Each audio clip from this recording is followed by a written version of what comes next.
Hello cellists, this is your practice video to course from Judas Maccabaeus. This is the 5th song in Suzuki Book 2.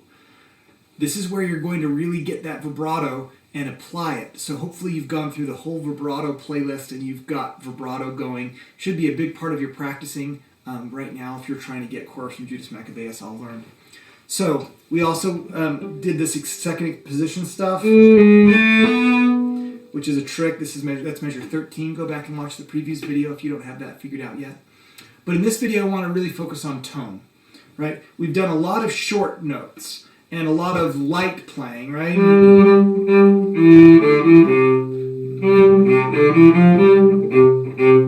Which should be up here in the middle to upper half of the bow. Should be very light and airy.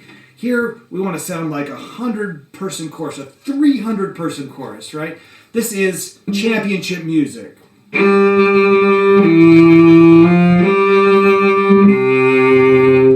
So with that vibrato and that thick tone, we're going to talk a little bit about how to get the best, biggest tone out of your instrument. So make sure that your bow is rosined up. I recommend that you rosin your bow once every 4 hours of playing. For some of you, that's once a week. For some of you, that's every day, I hope. But about every 4 hours that you're using this stick, put some rosin on, not too much, but enough that you can really grab the string. You should feel an even resistance as you pull across it, no slipping or sliding. If you haven't watched the Bow Essentials where we talk about forte freeway, which is midway between the bridge and the fingerboard, right in here, then review that again. And if you haven't looked at this open, open, close, close, you know what I'm talking about there. You want to look at those videos. And I'll link them in the description. But the idea is that we want to really have a low shoulder and drag in the forte freeway. Do some open strings just to see how big of a sound you can get. Fill up the whole room with your sound. If your shoulder is elevated and you're holding up your bow, this is a really common problem, especially amongst men. You should be balancing on the string, making the cello hold you up, right? And really low. So sometimes what we'll do, and we do this in the video, so I don't want to spend too much time about it right now, but hang off the string, right? And feel if you can really let your bow hold you up, make the cello hold you up, then you'll feel how low your shoulders can be, and then just create a bow hold and right. You should open here first, and then here. Open at the elbow and shoulder, elbow, open, open, close, close is what we're talking about there. The next really important thing in course from Judas Maccabaeus is to get the right bow recipe, and we talk a little bit about this. You can really get an infinite number of sounds out of the instrument by adjusting bow weight, bow speed, and bow placement. So in this case, placement, we're talking about forte freeway. Where are you placing your bow relative to the fingerboard and the bridge? I want you about in smack dab in the middle, right? That's your bow placement. We call it the forte freeway. And then weight is how much weight you're applying to the string versus how much speed, not tempo, but the rate at which you drag hair across the string. Right? You can get a very different sound if you do this, lightweight and lots of speed. Right? A wispy, airy, projecting sound versus this. Very grainy, strong, thick, powerful, dense sound. Right? So depending on how you mix those three ingredients in your recipe, you can get all sorts of different colors out of your instrument.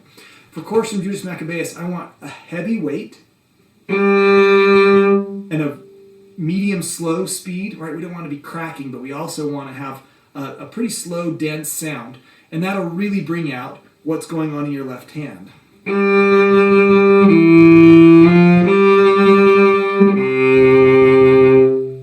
One of the things we don't talk about enough in the vibrato exercises is what you do with a fourth finger vibrato, and there are lots of fourth finger vibrato notes in the course from Judas Maccabaeus. So fourth finger vibrato is very hard to do with your thumb touching, right? Because it creates 2 points that are not very close together in this oscillation pattern. So when you're doing fourth finger vibrato, let your thumb float behind, right? That's okay. You can take your thumb off. We want to leave your fingers and your thumb in the same shape. We don't want this, right? This has happened. Don't do this, right? We want to leave it in the same shape that it would be if it was down, but not touching, because the more points of contact you have on the string, the harder it is for that to really shake. Okay, so fourth finger vibrato. Any half note that's not an open string, I'd like you to try to vibrato on. Let's do this nice and slow. Heavy weight, medium slow speed, right in the forte freeway, good posture, low shoulders, open, open, close, close. All of those things are essential to good tone.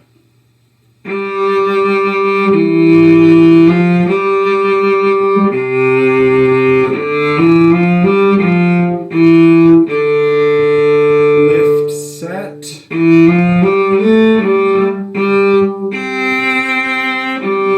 There's your vibrato.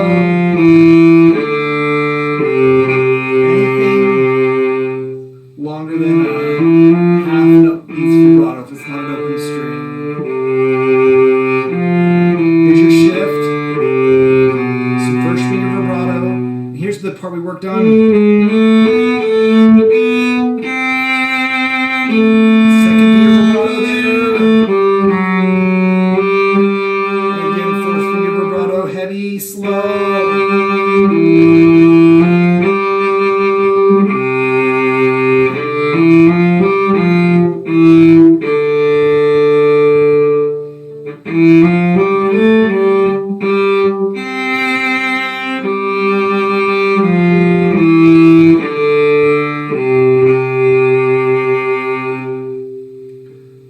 Really try to focus on what you're doing with your bow in this video, right? Why did you decide to play the cello? I'm guessing because of the beautiful tone that the cello can produce, right? Not because of all this left hand stuff. A really deep tone will help your vibrato incredibly, and is the most important thing you can learn from my favorite piece in Book 2, Chorus from Judas Maccabaeus. Happy practicing, cellists.